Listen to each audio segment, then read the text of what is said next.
इसका compound ratio बताइए क्या होगा। एस, बहुत सिंपल है। हो सकता है 2 से ज्यादा रेशियो दे दे आपको। हमने आपको अभी 2 रेशियो दिया, ए रेशियो बी एक है, दूसरा है सी रेशियो डी। इसका पूछ रहे कंपाउंड रेशियो क्या होगा, मिश्र अनुपात क्या होगा।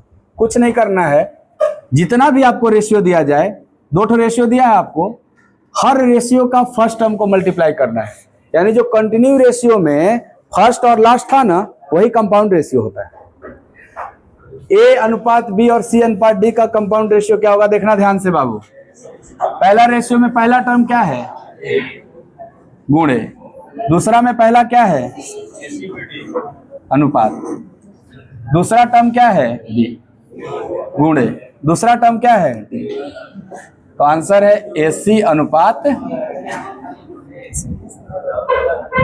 ऐसे निकल जाता है। अगला पॉइंट समझिए, A ratio B, C ratio D और ई रेशियो एफ का मिश्र अनुपात क्या होगा, ऐसे पूछ लिया जाएगा। कंपाउंड रेशियो क्या होगा। कहीं कहीं यौगिको अनुपात लिख देगा, इसको घबराना नहीं, अंग्रेजी देख लीजिएगा, कंपाउंडे रहेगा अंग्रेजी, ठीक है। तो कंपाउंड रेशियो कैसे निकलता है, सभी रेशियो का फर्स्ट टर्म आपस में मल्टीप्लाई हो जाएगा। तो इसका फर्स्ट टर्म ए, इसका फर्स्ट टर्म सी, इसका फर्स्ट टर्म ई। ये आपस में जितने भी रेशियो सबका फर्स्ट टर्म एक साथ, अनुपात, लास्ट टर्म एक साथ। इसका लास्ट टर्म डी, दूसरे का लास्ट टर्म डी और तीसरे का लास्ट टर्म एफ। अब इसमें कुछ कॉमन होगा तो कटेगा आपका, ये आंसर हो जाता है। बस याद हो जाएगा फॉर्मूला। अब इस पर नंबर दे देते हैं आपको, एक एग्जांपल करा लेते हैं कि 2 अनुपात 3, 6 अनुपात 5, 4 अनुपात 5 और 10 अनुपात 9 का कंपाउंड रेशियो बराबर निकालें। ज्ञात करें तो इसका कंपाउंड रेशियो क्या होगा।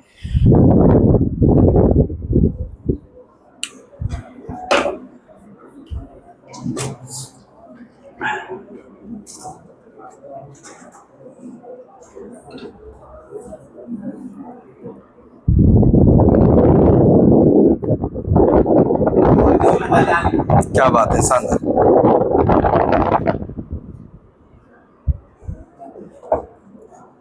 कंपाउंड रेशियो का मतलब है कि जितना भी रेशियो दिया जाएगा, इसके फर्स्ट टर्म को आपस में मल्टीप्लाई करना है और लास्ट टर्म को आपस में मल्टीप्लाई करके रेशियो निकाल देना है। जो आएगा वो मेरा आंसर हो जाएगा। तो फर्स्ट टर्म क्या है, 2, 6, 4, 10। ये करना है ऐसे, 2 गुणे 4, 6 गुणे 4 गुणे, ये फर्स्ट टर्म हो गया, अनुपात। लास्ट टर्म 3, 5, 5, 9, यही ना जी। देखना है, मैं नहीं होना चाहिए। फर्स्ट टर्म कर दिए और फिर लास्ट टर्म। कॉमन नंबर हटा सकते हैं आप। 10 दूनी के 20, 5 से कटेगा क्या 2 बार में, और कुछ कटेगा, 3 भी काट देगा इसको, और कुछ नहीं, गुणा कर दो। 2 दूनी के 4, 4 चौके 16, 16 दूनी 32, इधर वाला गुणा कर दो, 5 नमा 45। हो गया ये आपका कंपाउंड रेशियो। यानी कल जो कंटिन्यू रेशियो पढ़े थे, उसमें जो हम पहला सवाल बता रहे थे फर्स्ट और लास्ट, वही है क्या, कंपाउंड रेशियो।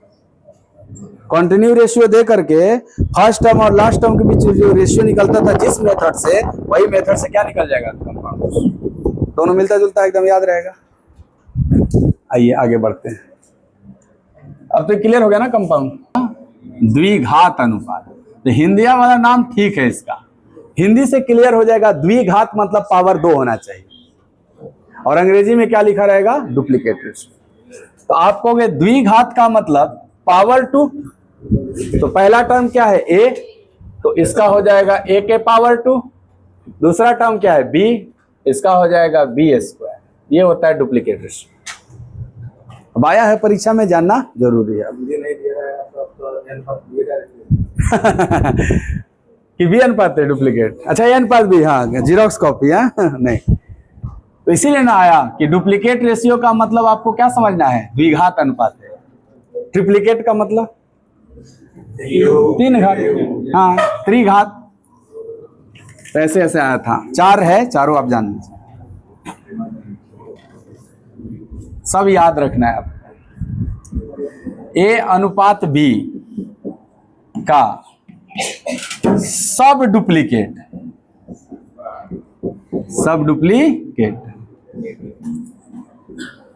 रेशियो हिंदी में लिखा रहेगा वर्गमूला अनुपात। हाँ, तो हिंदी माध्यम वाला के लिए सरप्राइजिंग नहीं रहेगा ये सवाल, परंतु सब डुप्लीकेट कंफ्यूज कर सकता है। तो ए और बी का वर्गमूला अनुपात पूछ रहा है, वर्गमूल ना, ए का वर्गमूल रूट ए और बी का, ये आंसर हो जाएगा इसका। तीसरा सवाल है इससे रिलेटेड, ए अनुपात बी का ट्रिप्लीकेट रेशियो।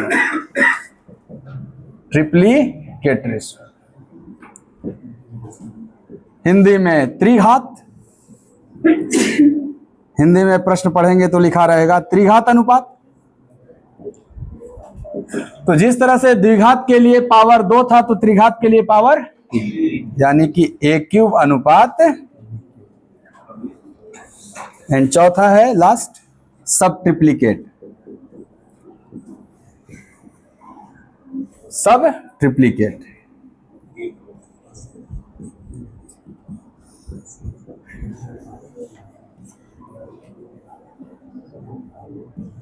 यानी घन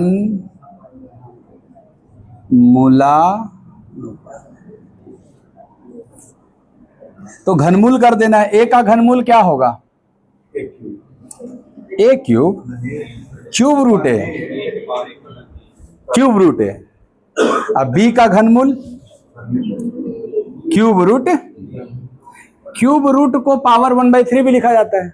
क्या इसी बात को हम a के पावर 1/3 एंड b के पावर 1/3 भी लिख सकते हैं? दोनों एक ही बात हो जाता है आपको। इसको आप लिख सकते हैं a के पावर 1/2 एंड b के पावर भी, आप नंबर के हिसाब से अपना यूज करिएगा। ये चारों पॉइंट याद रखना है आपको।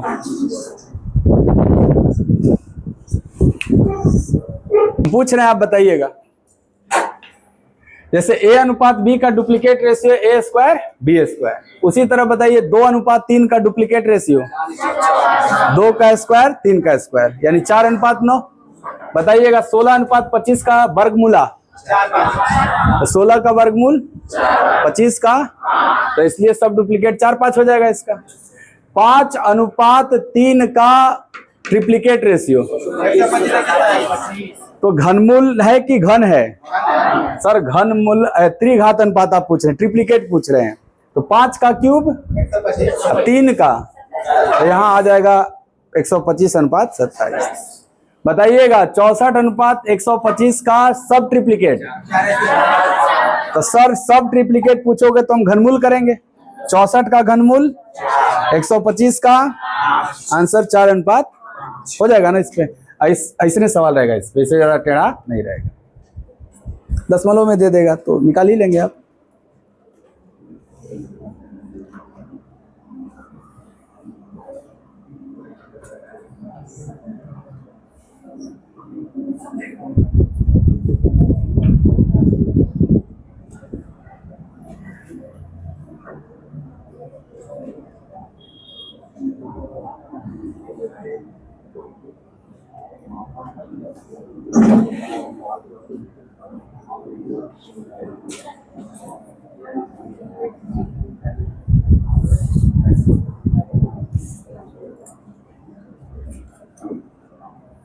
इसका बताइए क्या होगा।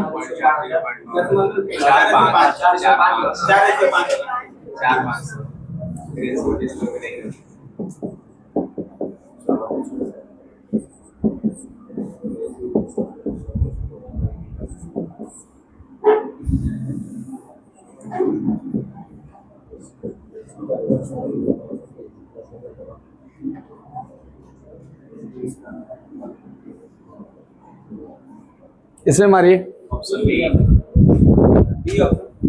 और सवाल भी लिख लीजिए, ऑप्शन भी लिख लीजिए और आंसर मारिए, क्योंकि आजकल ये भी एक चैलेंज हो गया कि ऑप्शन क्या सेलेक्ट करते हैं आप। सर इसका और इसका क्या पूछा है? घनमूलानुपात। ठीक है, पहले ये बताइए आप हमको कि ए अनुपात बी का ना घनमूलानुपात होता है क्यूब रूट ए क्यूब रूट बी। तो पहले ए के जगह हमने ये नंबर दिया, बी के जगह ये नंबर दिया, इसका रेशियो निकालेंगे आप पहले। तो बताइए, अगर ए अनुपात बी के जगह देखा जाए तो 0.064 रेशियो 0.125, यही ना दिया हम आपको सवाल में। तो क्या ये जो ए अनुपात बी है, ये अनुपात सही है? सर अनुपात में ये प्रॉपर्टी है कि रेशियो डेसिमल में नहीं होता, रेशियो फ्रैक्शन में नहीं होता, रेशियो इंटीजर में होता है और लिस्ट फॉर्म में होता है। ये अनुपात का प्रॉपर्टी है। तो क्या इसको हम शॉर्ट करेंगे तो ये 64:125 है? बोलिए। देखो, इस नंबर में 3 अंक के पहले दशमलव है और इस नंबर में भी 3 अंक के पहले दशमलव है। क्या दशमलव से दशमलव कैंसिल हो जाएगा कि नहीं? भाई इसके बटा में भी 1000 है, इसके बटा में भी 1000 है, रेशियो में 1000 कट जाएगा ना नीचे नीचे। तो ए अनुपात बी क्या आया? 64:125। मुझे अगर घनमूला चाहिए तो क्या हमें cube root A ratio cube root B निकालना है? यानी cube root 64 ratio cube root 125। 64 का क्यूब रूट 125 का, तो क्या केवल 4:5 आया? और रेशियो का हर प्रॉपर्टी फॉलो कर रहा है, दोनों के दोनों इंटीजर में होने चाहिए, इंटीजर के साथ साथ लिस्ट टर्म में होने चाहिए। इससे छोटा हो सकता है क्या ये? तो 4:5 ही ना केवल मेरा आंसर है। तो बी वाले सही थे, डी वाले सही नहीं। दशमलव में नहीं होता है रेशियो। हाँ ठीक है, हम शंका नहीं कर रहे हैं, बस बात। 324 दे दिया था ऐसे। ठीक, अब बोला 256:324 का वर्गमूला अनुपात। वर्गमूला अनुपात ऐसे बोला क्या होगा? तो स्टूडेंट को समझ में आ गया, वर्गमूला मतलब वर्गमूल करना है। ऑप्शन में देखिए सर वो सब दिया था। पहला ऑप्शन तो यही दे दिया था 16:18, दूसरा ऑप्शन दिया था 8:9, तीसरा option both A and B. Sir मुझे लग रहा है 70वीं बीपीएससी जो दे गए थे उसी में आया था सवाल। एक और पूछ रहा होगा। तो वर्गमूल जब निकाले इसका तो 256 का वर्गमूल 324 का, तो ये डायरेक्ट दिखा 16 और 18।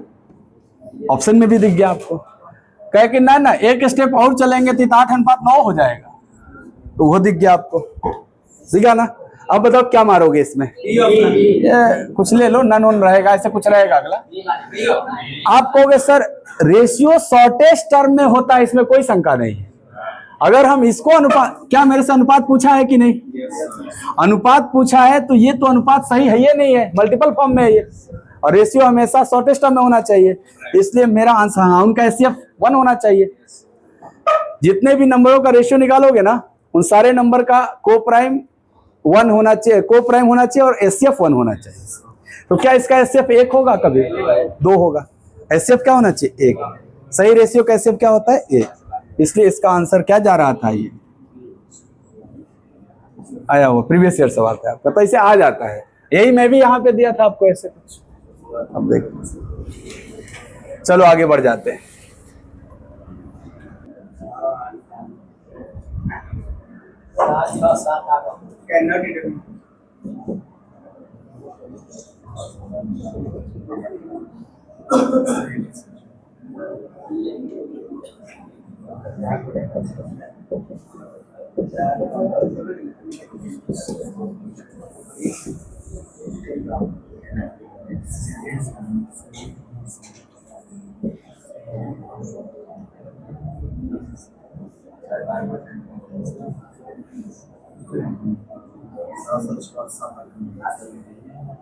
चलिए ऐसे 4 ऑप्शन है इसके। ये बताओ, ये मिक्स फ्रैक्शन ऐसे इनटू होके जुड़ता है ना, जैसे ये फॉर्मेट है a/b/c, ऐसे है आपका दिया हुआ। इसको सॉल्व करते हैं तो a और c आपस में गुणा हो जाता है और ये b क्या हो जाता है, जुड़ जाता है, और नीचे जो डिनोमिनेटर में है c वही रह जाता है। यही ना होता है जी सॉल्व करने का तरीका। तो आपको हो गए 16 तिया और ऊपर वाला 2 जुड़ जाएगा, 48 2 50। ये सर 50/3% है। सर हमने ये भी पढ़ा है कि x% का मतलब है x गुणे 1/100। x% का मतलब क्या है, x गुणे 1/100 या x/100। तो बताइए 50/3% का मतलब क्या 50/3 गुणे परसेंट के जगह पे 1/100। अगर आप काटेंगे तो 50 से 2 बार में जाएगा और 1/6 आएगा। तो 16 सही 2/3% का फ्रैक्शन क्या हो गया, 1/6। सर ये 16 सही 2/3% नहीं है, 16 सही 2/3% अधिक है। अधिक है इस वजह से +1/6 लिखेंगे। यहां देखना कम लिखा है ना, तो 12.5% का फ्रैक्शन 1/8 आएगा काट पीट के। और याद है तो बहुत अच्छी बात है 1/8। ये कम भी बोला है तो माइनस में लिखना आप, ठीक है। ये अधिक वाला को सॉल्व करोगे आप तो 1 में जुड़ जाएगा, जो अधिक वाला है वो 1 में जुड़ जाएगा और जो कम वाला है वो 1 में घट जाएगा, ऐसे। तो क्या ये 7/8 आ जाएगा और ये 7/6 आ जाएगा। इतना समझ में आ रहा है। एक में किसी फ्रैक्शन को जोड़ना बड़ा आसान है। जैसे आपको बोला जाए कि 1 एक इंटीजर है आपका, 1 स्पेशली 1 में जोड़ना है किसको, कोई फ्रैक्शन है, लेट्स से x/y ऐसे फ्रैक्शन है, तो इसका जोड़ बहुत आसान है। देखो कैसे, ये जो फ्रैक्शन x/y है ना, ये दोनों को आपस में जोड़ दो, x + y ऊपर हो जाएगा और नीचे जो है वो ज्यों का ऐसे हो जाता है इसका। ये किसमें, हमेशा 1 में ही। अगर मान लो 1 में ही घटाना है इसी x/y को, कुछ नहीं करना है, ये जो नीचे है ना y, इसको इसमें घटाना है, यानी y - x करना है कहने का मतलब। और नीचे क्या है y। ऐसे आप ध्यान रखो, जल्दी होता है आपका। नहीं तो सेल्सियम इसमें गुणा करके ऐसे करना पड़ता है। तो बताओ, यहां जोड़ था इसलिए 6 1 और नीचे 6, यहां घटाव था तो 8 में 1 गया और नीचे 8। अब ऐसे पढ़ना, ए बी का 7/6 है। इस पूरे टर्म को हमने खत्म कर दिया और अब क्या पढ़ेंगे, ए बी का 7/6 है। तो किसका तुलना हो रहा है, तो जो तुलना होता है ऊपर रहता है ना, किससे तुलना हो रहा है, जिससे तुलना होता है वो नीचे रहता है। सी डी का 7/8 है, किसका तुलना हो रहा है, तो ऊपर रहेगा सी। किससे तुलना हो रहा है, नीचे रहेगा डी। तो आपको यहां दिख रहा है कि A/B 7/6 और यहां दिख रहा है C/D 7/8। आपको ऐसे दे दिए सवाल, डायरेक्ट ये भी दे सकता है कि A/B है 7/6, C/D है 7/8। तो बताओ A/B/C/D क्या होगा। तो आप बताओ, ये एक अलग रेशियो है और ये एक अलग रेशियो है, इन दोनों को कंबाइन करके पूछ रहा है। तो जब तक 2 रेशियो में कोई लिंक ना हो तब तक आप दोनों को कंबाइंड नहीं कर सकते। आ रहा है बात समझ में। कहने का मतलब ये हुआ कि क्या मैं यहां A को 7x लिख सकता हूं, B को 6x लिख सकता हूं। तो यहां जब मैं C को लिखने जाऊंगा तो C को मैं 7y टाइप का लिखूंगा, क्योंकि मुझे ये नहीं पता है कि जिस मल्टीप्लायर का यहां मल्टीप्लाई हुआ क्या वही मल्टीप्लायर इस रेशियो का भी था क्या, नहीं। रेशियो तो अपने शॉर्टेस्ट टर्म में होता है। आ रहा है समझ में बात। यहां D का मान लिखूंगा, अब जब इसमें y लगा दिया तो इसमें भी y ही लगेगा, तो ये क्या है 8y। अब बताओ, अगर यहां लिखोगे इसका मान 7x 6x 7y 8y, तो क्या ये कैंसिल हो पाएगा मल्टीप्लायर। चारों में सेम मल्टीप्लायर होगा तब ना कैंसिल होकर रेशियो बनेगा। इसी वजह से इसका उत्तर क्या हो जाता है, निर्धारित नहीं कर सकते। ये नहीं कि 7 6 7 8 है दिखा और मार दिए, फंस जाइएगा आप। राइट, समझ में आ गया बात। इस प्रश्न का उत्तर क्या जाएगा, डी ऑप्शन। अगला सवाल देखिएगा इसी पे।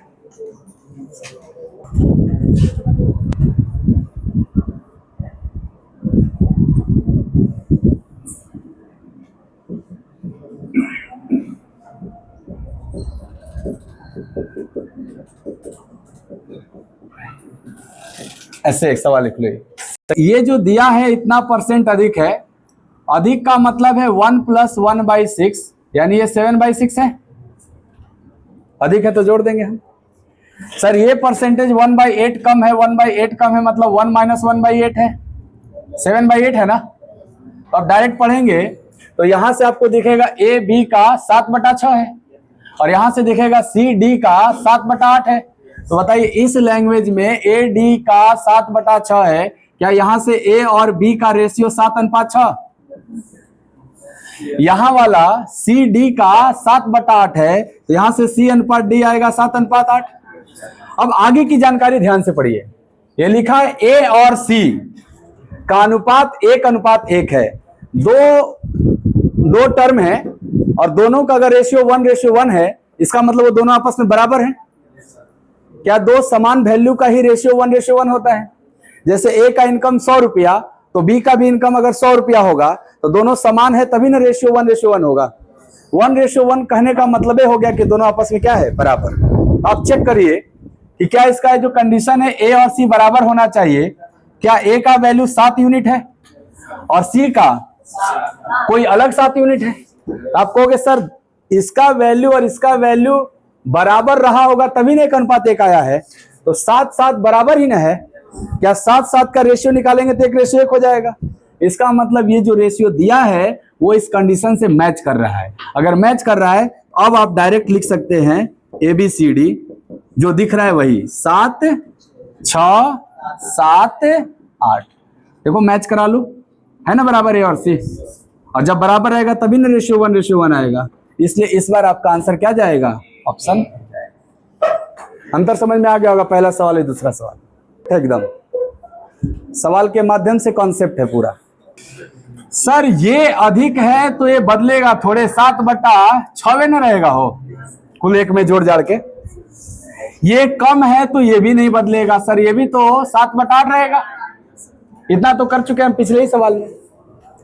अब बड़ी मजेदार बात है, क्या यहां से ए रेशियो बी आपको 7:6 दिख रहा है, एंड अगला जो रेशियो है सी रेशियो डी वो आपको 7:8 दिख रहा है। शांति बनाइए, देखिएगा आगे की बात को मैच कराइए। कह रहा है यदि डी बी से, किससे, बी से, कौन, डी, 33 सही 1/3% अधिक हो। ये अधिक का मतलब 4/3 है क्या? आप इसका फ्रैक्शन जानते हो 1/3, और अधिक है तो 1 में जोड़ना पड़ेगा, तो 1 + 1/3 = 4/3।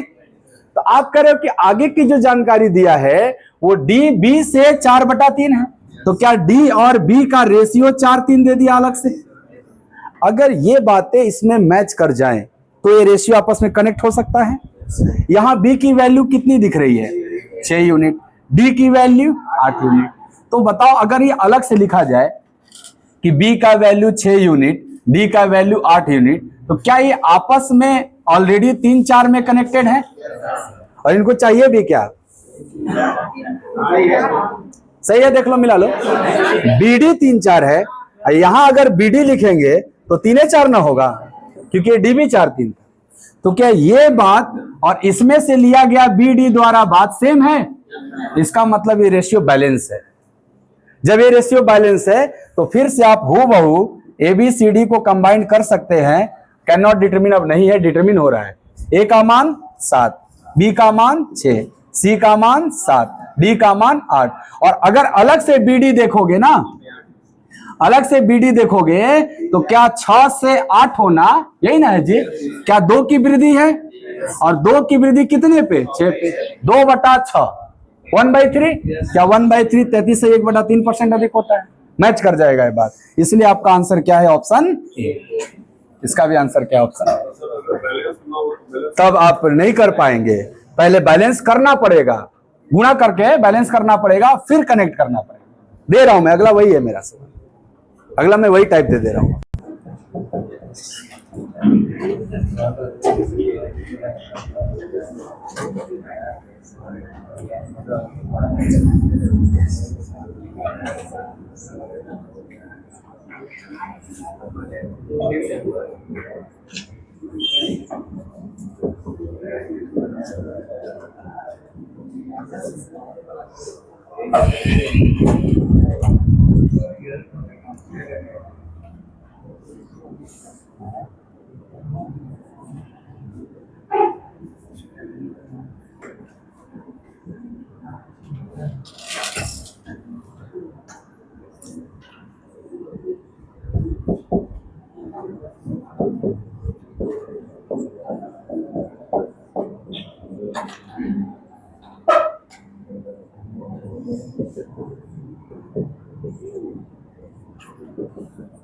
इसको सॉल्व करिए एक बार थोड़ा सा,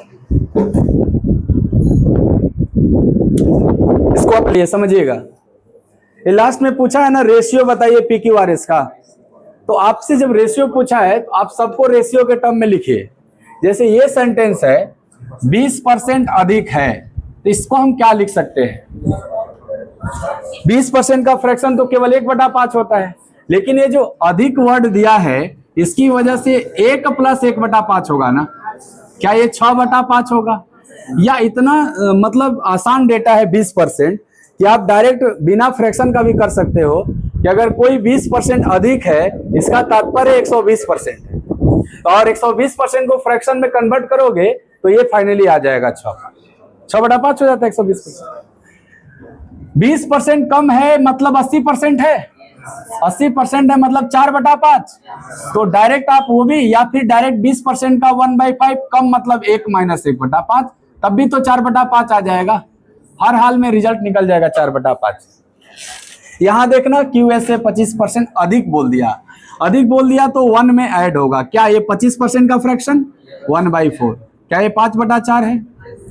अब आप रेशियो लिखो, पी क्यू का 6/5 है ना, तो P का मान 6, Q का मान ऐसे हो जाएगा यहाँ पे। तो P अनुपात Q हो गया 6 / दूसरा। सर R का तुलना S से हुआ है, तो क्या R अनुपात S निकाल देंगे 4/5? सर अगला में Q का तुलना S से हुआ है, तो क्या Q और S का अनुपात निकल जाएगा 5/4। अब ये 3 जो रेशियो मिला आपको, आप अपने हिसाब से इन तीनों रेशियो को एडजस्ट कर लो। ये बताओ PQ, QS, SR, क्या इसको हम चाहें तो कंटिन्यू बना सकते हैं? बना लो, आसान हो जाएगा आपके लिए। या बैलेंस करना पड़ेगा आपको, जैसे उसमें बोल रहे थे बैलेंस करूं, तो हम जो कल पढ़ा है उसी पे आप करो। PQ कितना? तो आप कहोगे ना अगर लास्ट Q है तो हम चाहेंगे Q से शुरू हो ताकि कंटिन्यूटी बने। क्या यहां है Q से शुरू? QS लिखोगे 5/4। अब ये किस पे खत्म हुआ? तो हम चाहेंगे ना यहाँ S से शुरू हो, तो SR 5/4 लिखना होगा। तो SR 5/4 लिख देंगे। तो बताइए अभी भी तो ये डेटा यहीं से निकला, और इसमें कंबाइंड करना आसान है ना, कंटिन्यूटी दिख रहा है ना आपको। डायरेक्ट अब लिख सकते हैं P अनुपात Q अनुपात R अनुपात S क्या होगा? देखना ध्यान से, यही पूछा है ना। क्या P फर्स्ट टर्म है? फर्स्ट टर्म निकलता था सब फर्स्ट टर्म को मल्टीप्लाई करके। 6 × 5 = 5, 6 × 5 = 5। अभी रहने दो, देखेंगे अगर कुछ कटने वाला होगा तो काटेंगे, उसके बाद गुणा करेंगे। अगला क्या चाहिए? क्या Q का ये क्रॉस पोजीशन है? तो Q तो ऐसे हो के ऐसे ना निकलेगा, तो 5 × 5 = 25 × 5, तीनों 5 गुणा हो जाएगा ना। तो सर Q के लिए तो हो गया तीनों 5 का आपस में मल्टीप्लाई। अगला क्या चाहिए? R चाहिए। R देखो लास्ट टर्म है, अगर लास्ट है तो सब लास्ट वाले को मल्टीप्लाई करेंगे तब ना R आएगा। तो ये सब लास्ट वाला को मल्टीप्लाई करोगे तो R आ जाएगा। 5 × 4 = 4, यहां हो जाएगा 5 × 4 = 4। इसके बाद आपको लास्ट में S पूछा है। S का पोजीशन देखो, क्या यहां से क्रॉस है ऐसे? तो इसके लिए तो ये रास्ता होता था ना ऐसे, यानी कि यहां का नंबर लेना है, तो 5 × 4 = 5 लेना है। ऐसे करेंगे तब ये होगा आपका। या 5 4 5 बोले या इधर से 5 4 5 बोले, बात एक ही हो जाता है। 5 4 5 5 4 5। सब में कॉमन नंबर क्या दिख रहा है? 5 हटा देते हैं हम लोग, सब में है 5। और इसके अलावा कुछ है कॉमन? तो गुणा कर लीजिए। 6 पचे 5 पचे 4 चौके और 5 चौके, अब नहीं ना कट रहा है, तो आंसर हो गया। तरीका तो एक ये हो गया कि जो आप कल सीखे थे उससे कर सकते हैं। आज जो मैं बताया बैलेंस करने, वो भी आप कर सकते हो। देखो बताता हूं, मैक्सिमम लोग ऐसे ही बनाए होंगे। हाँ, नहीं दिख रहा है? क्यों? खड़ा हो जाओ, खड़ा होकर लिख लो थोड़ा सा, ये कौन बड़ा बात है। समझ में आया कि नहीं? अब हो गया, उसी से मतलब। एक सॉल्यूशन और समझिए इसका। जैसे आप समझे थे कि सर हम ये तो निकाल लिए P अनुपात Q, ठीक है, यहां आ रहे हैं ना। P अनुपात Q कितना था? 6 अनुपात 5। दूसरा है R अनुपात S, कितना है बाबू? 4 अनुपात 5। और यदि एक्सटर्नल जो इंफॉर्मेशन है Q और S में, वो क्या दिया है? 5 अनुपात 4। आप देखो ध्यान से, Q और S में होना चाहिए रेशियो 5 और 4 का। यही ना एक्स्ट्रा जानकारी दिए थे आपको। तब बताइए, कंडीशन है कि यदि QS 5 4 में है, तब बताइए PQRS क्या है। तो आप देखो तो Q ये है और S ये, यही ना है। ये Q और S कैसा होना चाहिए? क्या Q 5 है? S 4 है? बनाना पड़ेगा ना। 5 को 4 बनाने के लिए क्या मैं 4/5 का गुणा कर सकता हूं? यहां मेरे को क्या दिख रहा है? 5 होना क्या चाहिए? 5 4 कैसे बनेगा? सर हमको रेशियो में अधिकार दिया गया है कि किसी भी समान संख्या का आप गुणा भाग कर सकते हैं। जैसे बताओ, अगर कोई रेशियो A रेशियो B है, तो क्या ये A के अनुपात B के भी है? यानी ये हमने क्या कर दिया कि A अनुपात B में एक सेम नंबर का गुणा ही तो कर दिया। क्या हम A अनुपात B को A बाई के B बाई के भी लिख सकते हैं? ये हमने क्या कर दिया सर, दोनों में समान संख्या से भाग दे दिया। तो ये हमें रेशियो अधिकार देता है कि आप रेशियो के प्रत्येक टर्म में समान संख्या का गुणा या भाग कर सकते हैं। एक टर्म में नहीं, सब में करना पड़ेगा। तो ये मैं अगर 4/5 का इसमें गुणा करूं तो ये 4 बन जाएगा, मेरा टारगेट पूरा हो जाएगा। ये गुणा खाली इसमें होगा कि दोनों में हो जाएगा? दोनों में हो जाएगा, तभी ना बैलेंस रहेगा ये। आइए लिखते हैं PQRS लिखते हैं, ठीक है। P कितना दिख रहा है? Q कितना दिख रहा है? R कितना दिखेगा? 16/5। S कितना दिखेगा? गुड। क्या ये रेशियो सही है? आपको कि रेशियो इंटीजर में होना चाहिए। क्या ये एक जगह फ्रैक्शन दिख रहा है? इस फ्रैक्शन के डिनोमिनेटर पार्ट को हटा दिया जाए तो इंटीजर बन जाएगा ना। जो डिनोमिनेटर में उसी से अगर मल्टीप्लाई कर दे तो हट जाएगा। ये मल्टीप्लाई केवल इसमें होगा कि पूरे में? सर जो भी काम होता है वो पूरे में हो जाता है। 6 पचे 5 पचे 16/5 गुणे 5 5 5 कट के खाली 16 आएगा। और 5 चौके, अब छोटा होगा, यही आंसर है। समझ में आ गया बात? तो आप ऐसे बैलेंस करके भी कर सकते हैं, डायरेक्ट कंटिन्यू रेशियो भी कर सकते हैं, दोनों में जो मन वो कर सकते हैं। हाँ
हाँ जी, लिख लीजिए और इसका आंसर करिए। नए मूल्य का अनुपात अगर 6 10 शानदार। ये 5 तो इसका ओरिजिनल मूल्य है। ये कब % बढ़ रहा है? अगर कोई चीज 20% बढ़ेगा तो वो 120% हो जाएगा। यहां तक तो क्लियर एकदम। ये जो 5 था अब 5 नहीं रहेगा, 120% हो जाएगा। दूसरे का मूल्य क्या था? 8। ये जो 8 है इसमें 25% वृद्धि हुआ है सब में ना, तो अगर 25% वृद्धि होगा तो कौ % हो जाएगा? 125%। तो अब 8 नहीं रहेगा, 125% बन जाएगा 8 का। ये जो तीसरे का मूल्य 3 है, क्या इसमें 66 सहित 2/3% का वृद्धि हुआ? तो ये कौ % हो जाएगा? जैसे 25% वृद्धि हुआ तो आपने कहा 125% हो जाएगा, वैसे ही 66 सहित 2/3% वृद्धि होगा तो कौ % हो जाएगा? 166 सहित 2/3 होगा ना सर? ये हो जाएगा 166 सहित 2/, इसमें कोई दिक्कत नहीं है। ध्यान से देखिएगा, 12 पचे 7, क्या ये 6 हो गया? देखो % का मतलब है बटा में 100। अगर आपको ये बात, ये कैलकुलेशन समझना है तो आप इसको लिखोगे ना, 5 गुणे 120 बटा में 100, तो 600 बटा 100 कट के 6 आएगा। तरीका एक हुआ। दूसरा, सर इसकी फ्रैक्शन वैल्यू भी तो 6/5 होती है। 120% का फ्रैक्शन वैल्यू क्या होता है? 120/100, और उसको जब काट देंगे तो 6/5 आ जाएगा। तो क्या हम 120% के जगह पे डायरेक्ट 6/5 लिख सकते हैं? 125% के जगह पर 5/4? नहीं जी। 166 सही 2/3 के जगह पे 5/3। देखो 166 सही 2/3% है ना, क्या ये ऐसे गुणा होके होता है? 166 का 3 गुना प्लस 2 करोगे 500/3 आएगा कि नहीं आएगा % में? 498 प्लस 2/3 % हटेगा तो ये 500/3 गुणे 1/100 होगा, और ये फाइनली 5/3 बचेगा। अरे समझ बात? काटो, कैलकुलेशन करो, ये खत्म, इससे ये खत्म और इससे ये खत्म। यहां क्या बचा? 6। यहां क्या बचा? 2 गुणे 5, और यहां क्या बचा? 5। कुछ और तो नहीं ना कॉमन है? ये पहले सवाल का जवाब है। दूसरा सवाल ध्यान से देखिए क्या पूछा। इनके मूल्य में वृद्धि का अनुपात पूछा है। किसका? वृद्धि का अनुपात। देखो ये सवाल अलग से ना, आपको दोनों एक साथ थोड़े एग्जाम में आने वाला है, कौन एक आ सकता है। तो जब ये निकालोगे तो इसकी मदद से तो आंसर दिख रहा होगा कि सर 5 वाला कितना में हो गया? देख के ना बढ़ा। 8 वाला 10 दुए बढ़ा, 3 वाला 5 दुए बढ़ा, 1 2 2 आंसर यही दिख रहा है। लेकिन ये सवाल तो अकेले आएगा, ये थोड़े ना आएगा कि पहले वो हल कर लिए तभी बताओ, अलग से ना ये वो आएगा। इसको कैसे करोगे? लैंग्वेज देखो, मूल्य में वृद्धि, नया मूल्य नहीं, मूल्य में वृद्धि। तो आप कहोगे मूल्य कितना था? 5, वृद्धि का % हुआ, तो क्या केवल 20% निकालेंगे हम? वृद्धि तो 20% हुआ, वृद्धि के बाद में 120% हो गया था वो। दूसरा, मूल्य क्या था? 8, वृद्धि कितना? 25, तो केवल 25% निकालेंगे हम लोग। 3 मूल्य था और वृद्धि कितना? 66 सही 2/3%। ये कैलकुलेशन करना है।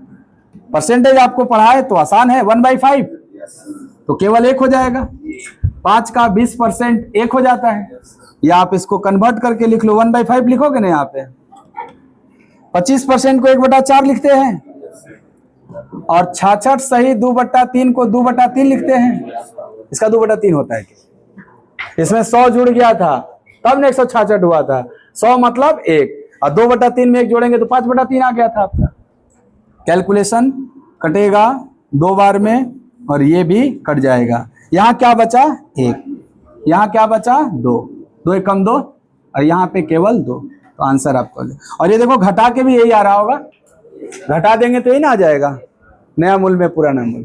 लेकिन निकालना तो होगा आपको, तो ऐसे निकालिएगा, क्योंकि वो देख के थोड़े आंसर करने के लिए आएगा, अलग अलग ना आएगा सर। क्या ये भी सही था? कितने लोग इस दोनों को किए थे? हाथ उठा दीजिए। शानदार, सबको समझ में आ गया? बाकी रहने देते हैं इसके आगे कल, ठीक है? आ जाइए।